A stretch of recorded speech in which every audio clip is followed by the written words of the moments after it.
ಎಲ್ರಿಗೂ ನಮಸ್ಕಾರ. ಕರಾವಳಿ ಸ್ವಾದಕ್ಕೆ ಸ್ವಾಗತ. ಇವತ್ತಿನ ವಿಡಿಯೋದಲ್ಲಿ ಅವಲಕ್ಕಿ ಶಾವಿಗೆ ಸಂಡಿಗೆನ ಹೇಗೆ ಮಾಡೋದು ಅಂತ ತೋರಿಸ್ಕೊಡ್ತಾ ಇದ್ದೀನಿ. ಇದನ್ನ ಕುದಿಸೋದಾಗ್ಲಿ ಏನು ಮಾಡ್ಬೇಕಂತಿಲ್ಲ, ತುಂಬಾನೇ ಸುಲಭದಲ್ಲಿ ಮಾಡ್ಕೊಳ್ಬಹುದು. ನೋಡಿ ಎಷ್ಟು ಚೆನ್ನಾಗಿ 4 ಪಲ್ಟ್ ಅರಳ್ಕೊಂಡಿದೆ ಅಂತ.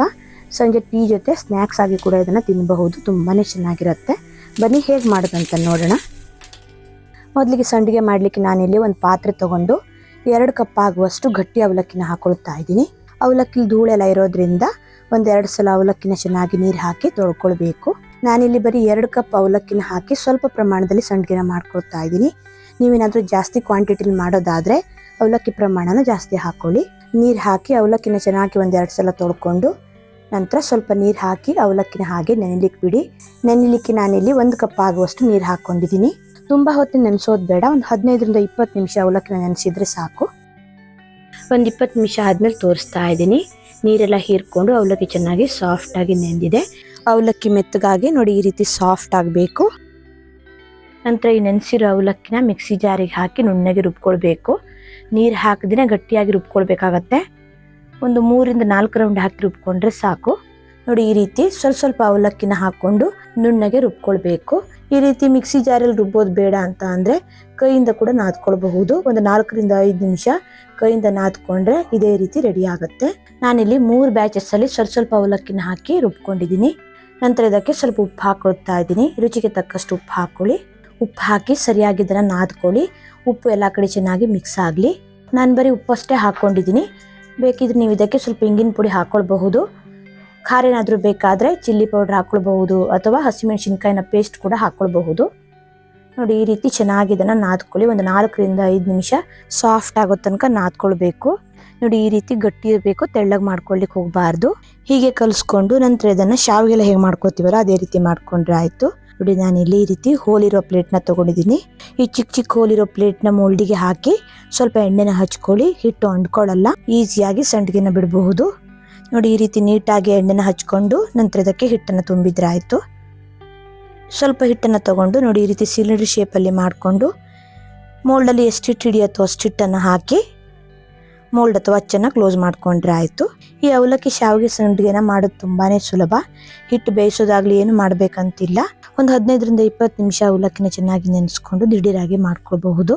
ಹಿಟ್ಟು ಹಾಕಿ ಮೋಲ್ಡನ್ನು ಕ್ಲೋಸ್ ಮಾಡಿದ ಮೇಲೆ ಬಟ್ಟೆ ಅಥವಾ ಪ್ಲಾಸ್ಟಿಕ್ ಶೀಟ್ ಮೇಲೆ ನೋಡಿ ಈ ರೀತಿ ತಿರುಗಿಸ್ತಾನೆ ಸಂಡಿಗೆನ ಮಾಡ್ಕೊಂಡ್ರೆ ಆಯಿತು. 1 ರೌಂಡ್ ಹಾಕಿ ಮಾಡ್ಕೊಂಡ್ರೆ ಸಾಕು. ತುಂಬ ದಪ್ಪ ಮಾಡ್ಕೊಳ್ಲಿಕ್ಕೆ ಹೋಗಬೇಡಿ. ಜಾಸ್ತಿ ದಪ್ಪ ಆದಷ್ಟು ಒಣಗ್ಲಿಕ್ಕೂ ಜಾಸ್ತಿ ಟೈಮ್ ತಗೊಳುತ್ತೆ. ನೋಡಿ ಈ ರೀತಿ ಎಲ್ಲ ಸಂಡಿಗೆನೂ ಮಾಡಿಟ್ಕೊಂಡಿದ್ದೀನಿ. ಇದನ್ನು ಚೆನ್ನಾಗಿರೋ ಬಿಸಿಲಿಗಾದರೆ 1 ದಿನ ಒಣಸಿದ್ರೆ ಸಾಕು. ಇಲ್ಲಾಂದರೆ 1-2 ದಿನ ಒಣಸ್ಕೊಳ್ಬೇಕಾಗತ್ತೆ. ಬಿಸಿಲಿಲ್ಲ ಅಂತಂದರೆ ಫ್ಯಾನ್ ಕೆಳಗಡೆ ಕೂಡ ಒಣಸ್ಕೊಳ್ಬಹುದು. ಸರಿಯಾಗಿ ಒಣಗಿದ ಮೇಲೆ ಹೇಗಾಗಿದೆ ಅಂತ ತೋರಿಸ್ತಾ ಇದ್ದೀನಿ. ನೋಡಿ ಈ ರೀತಿ ಗರ್ಗರಿಯಾಗಿ ಒಣಸ್ಕೊಳ್ಬೇಕು. ಸರಿಯಾಗಿ ಒಣಸ್ಕೊಳ್ಳೋದ್ರಿಂದ ವರ್ಷದವರೆಗಿಟ್ಟು ತಿನ್ನಬಹುದು, ಕೆಡಲ್ಲ. ನಾನು ತಗೊಂಡಿರೋ 2 ಕಪ್ ಅವಲಕ್ಕಿಗೆ ನನಗಿಲ್ಲಿ 35 ಸಂಡಿಗೆಗಳಾಗಿದೆ. ಇದನ್ನ ಇವಾಗ ಫ್ರೈ ಮಾಡಿ ತೋರಿಸ್ತೀನಿ ಹೇಗೆ ಬಂದಿದೆ ಅಂತ. ಎಣ್ಣೆ ಮೀಡಿಯಮ್ ಆಗಿ ಕಾಯಿಸ್ಕೊಂಡು ನೋಡಿ ಈ ರೀತಿ ಎಣ್ಣೆಲಿ ಬಿಟ್ಟು ಫ್ರೈ ಮಾಡ್ಕೊಂಡ್ರೆ ಆಯಿತು. ನೋಡಿ ಎಷ್ಟು ಚೆನ್ನಾಗಿ ಅರಳ್ಕೊಂಡಿದೆ ಅಂತ. ಎಣ್ಣೆಲಿ ಹಾಕಿದ ತಕ್ಷಣ ನೋಡಿ ಎಷ್ಟು ಬೇಗನೆ ಅರಳ್ಕೊಳ್ತಾ ಇದೆ ಅಂತ. ಹಾಗೆ ಸಂಡಿಗೆ ಕೂಡ ಎಷ್ಟು ಬೆಳ್ಳಗೆ ಬಂದಿದೆ ನೋಡಿ. ಎಣ್ಣೆಲಿ ಬಿಟ್ಟಿದ ತಕ್ಷಣ ನೋಡಿ 4 ಪಟ್ಟು ಅರಳ್ಕೊಳ್ಳುತ್ತೆ. ಹಾಗೆ ಸಂಡಿಗೆ ಕೂಡ ಹಗೂರಾಗಿ ಬರುತ್ತೆ. ನಾನಿಲ್ಲಿ ಸ್ವಲ್ಪ ಸಂಡಿಗೆನ ಫ್ರೈ ಮಾಡಿ ಇಟ್ಕೊಂಡಿದ್ದೀನಿ. ಚೆನ್ನಾಗಿ ಒಣಸಿ ಒಂದು ಏರ್ಟೈಟ್ ಬಾಕ್ಸಲ್ಲಿ ಹಾಕಿ ಸ್ಟೋರ್ ಮಾಡಿ ಇಟ್ಕೊಂಡ್ರೆ ವರ್ಷದವರೆಗೆ ಇಟ್ಟರು ಕೆಡಲ್ಲ. ನೋಡಿದ್ರಲ್ವ ಗರ್ಗರಿಯಾದ ಅವಲಕ್ಕಿ ಶಾವಿಗೆ ಸಂಡಿಗೆ ಹೇಗೆ ಮಾಡೋದಂತ. ಈ ರೀತಿ ತುಂಬಾ ಸುಲಭದಲ್ಲಿ ಮಾಡ್ಕೊಳ್ಬಹುದು. ನೆಕ್ಸ್ಟ್ ಇವಾಗ ಅವಲಕ್ಕಿಯಿಂದ ಹಪ್ಪಳನ ಮಾಡಿ ತೋರಿಸ್ತಾ ಇದ್ದೀನಿ. ಬನ್ನಿ ಹೇಗೆ ಮಾಡೋದಂತ ನೋಡೋಣ. ಅದಕ್ಕಿಂತ ಮುಂಚೆ ನೀವೇನಾದರೂ ನನ್ನ ಚಾನಲ್ನ ಹೊಸದಾಗಿ ನೋಡ್ತಾ ಇದ್ದರೆ ಪ್ಲೀಸ್ ಸಬ್ಸ್ಕ್ರೈಬ್ ಮಾಡಿ. ಹಾಗೆ ಪಕ್ಕದಲ್ಲಿರೋ ಬೆಲ್ ಐಕನ್ ಕೂಡ ಪ್ರೆಸ್ ಮಾಡಿ. ಯಾಕಂದರೆ ನೆಕ್ಸ್ಟ್ ನಾನು ಅಪ್ಲೋಡ್ ಮಾಡುವ ಎಲ್ಲ ವೀಡಿಯೋಸ್ಗೂ ನಿಮಗೆ ನೋಟಿಫಿಕೇಷನ್ ಬರುತ್ತೆ. ಬನ್ನಿ ಸ್ಟಾರ್ಟ್ ಮಾಡೋಣ. ಮೊದಲಿಗೆ ನಾನಿಲ್ಲಿ ಹಪ್ಪಳ ಮಾಡಲಿಕ್ಕೆ 1 ಕಪ್ ಆಗುವಷ್ಟು ಅವಲಕ್ಕಿನ ತೊಗೊಂಡಿದ್ದೀನಿ. ದಪ್ಪ ಅವಲಕ್ಕಿ ಬರುತ್ತಲ್ಲ ಅದನ್ನು ಯೂಸ್ ಮಾಡಿದ್ದೀನಿ. ನಾನಿಲ್ಲಿ ಹಪ್ಪಳನ ಸ್ವಲ್ಪ ಪ್ರಮಾಣದಲ್ಲಿ ಮಾಡ್ತಾ ಇರೋದ್ರಿಂದ ಕೇವಲ 1 ಕಪ್ ಅಷ್ಟೇ ತೊಗೊಂಡಿದ್ದೀನಿ. ನೀವು ಜಾಸ್ತಿ ಪ್ರಮಾಣದಲ್ಲಿ ಮಾಡೋದಾದರೆ ಅವಲಕ್ಕಿ ಕ್ವಾಂಟಿಟಿನ ಜಾಸ್ತಿ ತೊಗೋಬಹುದು. ಸ್ವಲ್ಪ ನೀರು ಹಾಕಿ ಅವಲಕ್ಕಿನ ಚೆನ್ನಾಗಿ ಒಂದು ಸಲ ವಾಶ್ ಮಾಡ್ಕೋಬೇಕು. ಅದರಲ್ಲಿ ಧೂಳೇನಾದರೂ ಇರುತ್ತೆ. ಒಂದೇ ಸಲ ವಾಶ್ ಮಾಡಿದರೆ ಸಾಕು. ಅವಲಕ್ಕಿನ ಚೆನ್ನಾಗಿ ವಾಶ್ ಮಾಡ್ಕೊಂಡಾದಮೇಲೆ ನಂತರ ಇದಕ್ಕೆ 1 ಕಪ್ ಆಗುವಷ್ಟು ನೀರು ಹಾಕಿ ನೆನೆಲಿಕ್ಕೆ ಬಿಡ್ತಾ ಇದ್ದೀನಿ. 1 ಕಪ್ ಅವಲಕ್ಕಿಗೆ 1 ಕಪ್ ಆಗುವಷ್ಟು ನೀರು ಹಾಕಿದರೆ ಸಾಕು. ಇದನ್ನು ಇವಾಗ 10 ನಿಮಿಷ ನೆನೆಲಿಕ್ಕೆ ಬಿಡೋಣ. ನೋಡಿ 10 ನಿಮಿಷ ಆಗಿದೆ. ಅವಲಕ್ಕಿ ನೀರನ್ನೆಲ್ಲ ಹೀರ್ಕೊಂಡು ಸಾಫ್ಟ್ ಆಗಿದೆ. ನೋಡಿ ಈ ರೀತಿ ಅವಲಕ್ಕಿನ ಚೆನ್ನಾಗಿ ಸಾಫ್ಟ್ ಆಗೋ ತನಕ ನೆನೆಸ್ಕೊಂಡು ಇದನ್ನು ಇವಾಗ ಮಿಕ್ಸಿ ಜಾರಿಗೆ ಹಾಕಿ ರುಬ್ಕೋಬೇಕು. ಅವಲಕ್ಕಿನೆಲ್ಲ ಮಿಕ್ಸಿ ಜಾರಿಗೆ ಹಾಕಿದ ಮೇಲೆ ನಂತರ ಇದಕ್ಕೆ 1 ಕಪ್ ಆಗುವಷ್ಟು ನೀರು ಹಾಕಿ ಇದನ್ನು ಇವಾಗ ನುಣ್ಣಗೆ ರುಬ್ಕೋಬೇಕು. ನೋಡಿ ಈ ರೀತಿ ಅವಲಕ್ಕಿನ ನೈಸಾಗಿ ರುಬ್ಕೋಬೇಕು. ಇದನ್ನು ಒಂದು ಪಾತ್ರೆಗೆ ಹಾಕೋತಾ ಇದ್ದೀನಿ. ಆದಷ್ಟು ದಪ್ಪ ಥರದ ಪಾತ್ರೆಯಲ್ಲೇ ಹಾಕ್ಕೊಳ್ಳಿ. ನಂತರ ಇದಕ್ಕೆ ಮತ್ತೆ 2 ಕಪ್ ಆಗುವಷ್ಟು ನೀರು ಹಾಕ್ಕೊಂಡಿದ್ದೀನಿ. ಟೋಟಲ್ ನಾನಿಲ್ಲಿ 4 ಕಪ್ ಆಗುವಷ್ಟು ನೀರನ್ನು ಯೂಸ್ ಮಾಡಿದ್ದೀನಿ. 1 ಕಪ್ಪು ಅವಲಕ್ಕಿ ನೆನೆಸಲಿಕ್ಕೆ, 1 ಕಪ್ ರುಬ್ಲಿಕ್ಕೆ, ಹಾಗೆ 2 ಕಪ್ ಆಗುವಷ್ಟು ನೀರನ್ನು ಇವಾಗ ಹಾಕಿ ಚೆನ್ನಾಗಿ ಇದನ್ನು ಮಿಕ್ಸ್ ಮಾಡ್ಕೋತಾ ಇದ್ದೀನಿ.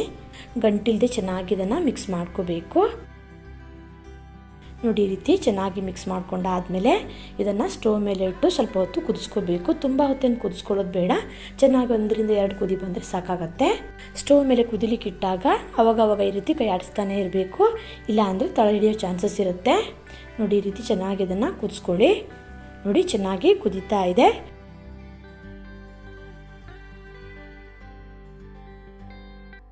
ನೋಡಿ ಚೆನ್ನಾಗಿ ಕುದಿ ಬರ್ತಾ ಇದೆ. ತುಂಬ ಹೊತ್ತೇನು ಕುದಿಸ್ಕೊಳ್ಬೇಕಂತಿಲ್ಲ, 2-3 ನಿಮಿಷ ಕುದಿಸ್ಕೊಂಡ್ರೆ ಸಾಕು. ನಾನಿವಾಗ ಸ್ಟವ್ನ ಆಫ್ ಮಾಡ್ಕೋತಾ ಇದ್ದೀನಿ. ನೋಡಿ ಕುದಿ ಬಂದಮೇಲೆ ಇದು ಸ್ವಲ್ಪ ದಪ್ಪ ಆಗಿದೆ. ತಣ್ಣದ ಮೇಲೆ ಇನ್ನೂ ಸ್ವಲ್ಪ ದಪ್ಪ ಆಗುತ್ತೆ. ನಂತರ ಇದಕ್ಕೆ ಅರ್ಧ ಚಮಚ ಆಗುವಷ್ಟು ಉಪ್ಪು ಹಾಕ್ಕೋತಾ ಇದ್ದೀನಿ. ರುಚಿಗೆ ತಕ್ಕಷ್ಟು ಉಪ್ಪು ಹಾಕ್ಕೊಳ್ಳಿ. ಹಾಗೆ ನಾನಿಲ್ಲಿ 1/4 ಚಮಚ ಆಗುವಷ್ಟು ಅಡುಗೆ ಸೋಡಾನ ಹಾಕ್ಕೋತಾ ಇದ್ದೀನಿ. ಇದೆರಡನ್ನು ಹಾಕಿ ಚೆನ್ನಾಗಿ ಇದನ್ನು ಮಿಕ್ಸ್ ಮಾಡ್ಕೋಬೇಕು. ನೋಡಿ ಸರಿಯಾಗಿ ಇದನ್ನು ಮಿಕ್ಸ್ ಮಾಡ್ಕೊಂಡಾದಮೇಲೆ ತಣಿಲಿಕ್ಕೆ ಬಿಡ್ತಾ ಇದ್ದೀನಿ. ನೋಡಿ ಚೆನ್ನಾಗಿದು ತಣ್ಣದಿದೆ, ಹಾಗೆ ಸ್ವಲ್ಪ ದಪ್ಪನೂ ಕೂಡ ಆಗಿದೆ. ಬೇಕಿದ್ರೆ ನೀವು ಇದಕ್ಕೆ ಚಿಲ್ಲಿ ಪೌಡ್ರ್ ಅಥವಾ ಸ್ವಲ್ಪ ಜೀರಿಗೆನೂ ಹಾಕೋಬಹುದು. ಜೀರಿಗೆ ಹಾಗೂ ಚಿಲ್ಲಿ ಪೌಡ್ರ್ ಹಾಕೋದ್ರಿಂದ ಹಪ್ಪಳ ಸ್ವಲ್ಪ ಕೆಂಪಗಾಗತ್ತೆ. ನಂತರ ಚೆನ್ನಾಗಿ ಬಿಸಿಲಿರೋ ಕಡೆ ಪ್ಲಾಸ್ಟಿಕ್ ಶೀಟನ್ನು ಇಟ್ಟು ಸ್ವಲ್ಪ ಮಿಕ್ಸರ್ನ ಹಾಕಿ ಹಪ್ಪಳನ ಮಾಡ್ಕೋತಾ ಇದ್ದೀನಿ.